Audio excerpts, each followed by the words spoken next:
சென்னை வலசரவாக்கம் வேலை நகரைச் சேர்ந்த காமராஜ் மகன் செல்வராஜ் என்பவர் நிலையம் ஆஜராகி அவர் ஏவிபி எக் ட்ரேடர்ஸ் அப்படின்ற முட்டை வியாபாரம் சென்னையில் செய்து வருகிறார். இவர் கடந்த 15 வருஷமாக மொத்தமாக முட்டை நாமக்கல் மாவட்டம் சேலத்திலிருந்து முட்டை கொள்முதல் பண்ணி முட்டை வியாபாரம் செய்கிறாரு. இது சம்பந்தமாக அவர் நேற்று தன்னுடைய 4 லாரி வச்சுட்ருக்காரு. அந்த 4 லாரியில் முட்டை நாமக்கல் போய் ஏற்றிட்டு வியாபாரம் பண்ணுறது. இதுக்காக பணம் தன்னுடைய டிரைவர்கிட்ட 10,50,000 ரூபா பணம் கொடுத்து அனுப்புகிறாரு.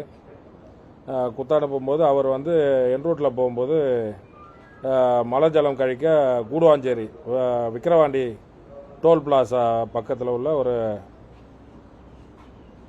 இதில் நிற்கும்போது மலை ஜலம் கழிக்க இறங்கும்போது அவரை மிளகாய் பொடி தூவி அந்த ஒரு கும்பல் காரில் வந்த ஒரு கும்பல் அந்த பணப்பையை கொள்ளையடிச்சிட்டு அவரை தள்ளி விட்டுட்டு கொள்ளையடிச்சிட்டு போயிடுறாங்க.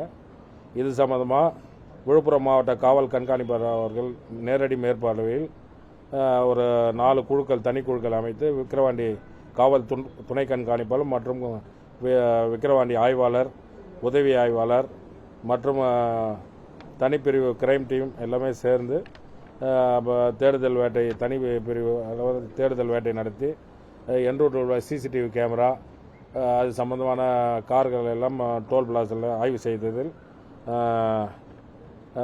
வாகனம் TN 49 BP 1001 என்ற இனோவா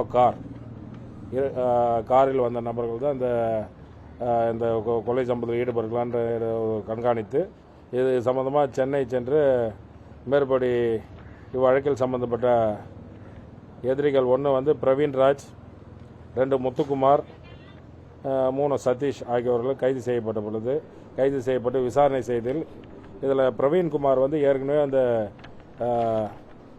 ஏவிபி எக் ட்ரேடர் கம்பெனியில் கடந்த 10 வருஷமாக டிரைவராக வேலை செஞ்சுருக்காரு. அவர் தான் இது மாஸ்டர் பிளானாக திட்டம் தீட்டி இவங்களை துணைக்கு அழைத்து இந்த மாதிரி முட்டை வாங்க போகும்போது பணம் கேஷ் டிரைவர் கையில் கொடுத்து அனுப்புவாங்கன்ற இது பிளான் பண்ணி அவர் தான் இந்த கொள்ளை சம்பவத்தில் ஈடுபட்டிருப்பார். மேற்படி நபர்கள் இன்று 24ஆம் தேதி கைது செய்து மேற்படி நபர்கள் சுமார் 9,60,000 ரூபாய் கைப்பற்றப்பட்டது. நம்ம விழுப்புரம் காவல் கண்காணிப்பாளர் அவர்கள் நேரடி மேற்பார்வையில் துரிதமாக செயல்பட்டு கடந்த 24 மணி நேரத்துக்குள் இந்த வழக்கின் சொத்துக்கள் கைப்பற்றப்பட்டு எதிரிகள் 3 பேரும் நீதிமன்ற காவலுக்கு அனுப்பப்பட்டது.